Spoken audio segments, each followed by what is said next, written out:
ပြီးခဲ့တဲ့ဇွန်လ12ရက်နေ့မှာတော့အိန္ဒိယနိုင်ငံကအိန္ဒိယလေကြောင်းလိုင်းပိုင်လေယာဉ်တစ်စီးဖြစ်တဲ့ Boeing 787 Dreamliner လေယာဉ်ကြီးကအိန္ဒိယနိုင်ငံအာမာတာဘတ်မြို့ကနေအင်္ဂလန်နိုင်ငံလန်ဒန်မြို့ကိုထွက်ခွာပြန်တန်းခဲ့တာဖြစ်ပြီးစတင်ပြန်တန်းပြီးနောက်စက္ကန့်ပိုင်းလောက်အကြာမှာပြတ်ကျသွားခဲ့တာဖြစ်ပါတယ်။အဆိုပါလေယာဉ်ပြတ်ကျမှုကြောင့်လေယာဉ်ပေါ်မှာလိုက်ပါလာတဲ့ခီးသည်တွေနဲ့လေယာဉ်အမှုရန်တွေပါဝင်လူပေါင်း240ကျော်ကအသက်ဆုံးရှုံးသွားခဲ့ရတာပါ။လေယာဉ်တစ်စင်းလုံးမှာအသက်ရှင်ကျန်ရင်သူတယောက်ပဲကျန်ရင်ပြီးလိုက်ပါလာသူအလုံးကစက္ကန့်ပိုင်းတွင်းမှာသေဆုံးသွားရတာကြောင့်ကမ္ဘာလုံးဆိုင်ရာထိတ်လန့်ဖွယ်အဖြစ်ဆိုးကြီးဖြစ်မှတ်တမ်းဝင်သွားခဲ့တာပါ။ဒါရင်မကသေးပဲလေရင်ပြတ်ကျမှုကြောင့်အနီးနားကအဆောက်အုံမှာနေထိုင်တဲ့စေးကြောင်းသားအယောက်40ကျော်လေးတည်ဆုံသွားခဲ့ရပါတယ်။ဒါကြောင့်မလို့ဒီဖြစ်ရဆိုကြီးကနိုင်ငံတကာမှာတုံးလုံးစရာအဖြစ်ဆိုကြီးဖြစ်လူပြောများနေခဲ့တာပါ။ဒါအပြင်လေရင်တစည်းကစတင်ထွက်ခွာပြန်တန်းတဲ့ချိန်မှာပြတ်ကျဖို့ဆိုတာဖြစ်နိုင်ခြေနေပါတာကြောင့်ရှားပါဖြစ်စဉ်တစ်ခုဖြစ်လဲမှတ်တမ်းဝင်သွားခဲ့ပါတယ်။ပြတ်ကျရတာကဘာကြောင့်ဖြစ်မလဲဆိုတ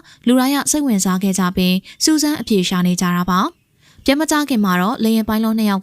လေရင်စက်ပိုင်းကိုလုံးဝထိန်းချုပ်မရတော့ကြောင်းအကြောင်းကြားခဲ့တာဖြစ်လို့စက်ပိုင်းဆိုင်ရာချုပ်ရင်းတယ်လို့အစောပိုင်းမှာကောက်ချက်ချခဲ့ကြပါရယ်ဒီအကြောင်းလေးနဲ့ပတ်သက်ပြီးတော့လေရင်ပြတ်ကျမှုကိုကြိုတင်ခံမှန်းခဲ့တဲ့အိန္ဒိယနိုင်ငံနက္ခတ်ဗေဒပညာရှင် Astro Shamista ဆိုသူကနက္ခတ်ဗေဒပညာရပ်တွေနဲ့သုံးသပ်ပြခဲ့တာပါAstro Shamista ဆိုတဲ့နက္ခတ်ဗေဒပညာရှင်ဆရာမကအိန္ဒိယနိုင်ငံကနာမည်ကြီးနက္ခတ်ပညာရှင်တစ်ယောက်ဖြစ်ပြီးလေရင်ပြတ်ကျမယ်ဆိုတဲ့ကိစ္စကို2024ခုနှစ်တည်းကကြိုတင်ပြီးတော့ခန့်မှန်းထားခဲ့တာပါ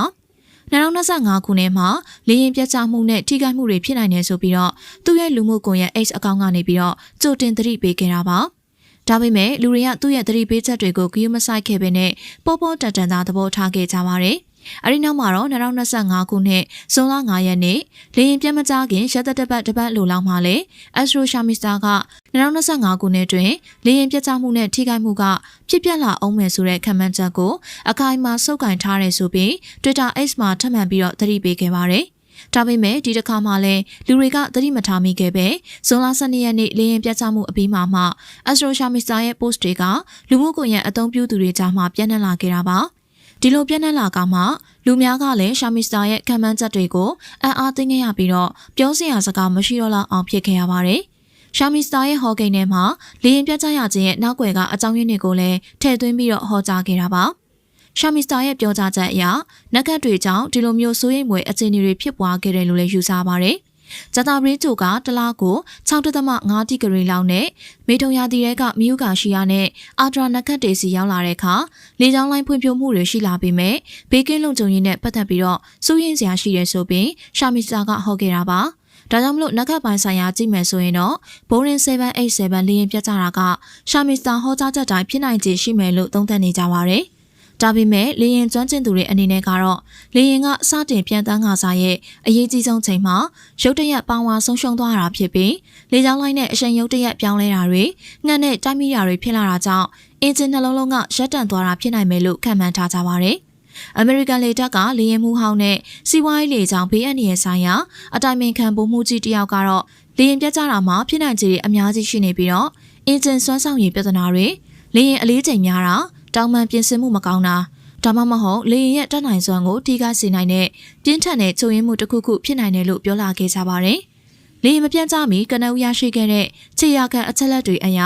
လေရင်ကအမြင့်ပေ600ကျော်လောက်ရောက်မှပြတ်ကျသွားခဲ့တယ်လို့လည်းသိရတာပါ။လေရင်ပြန်တန်းတက်သွားတဲ့ချိန်ရုပ်သံမှတ်တမ်းတွေအရတော့အင်ဂျင်နှလုံးရပ်တန့်သွားတာဖြစ်နိုင်တယ်ဆိုပြီးတော့ကျွမ်းကျင်သူတွေကခန့်မှန်းထားကြတာပါ။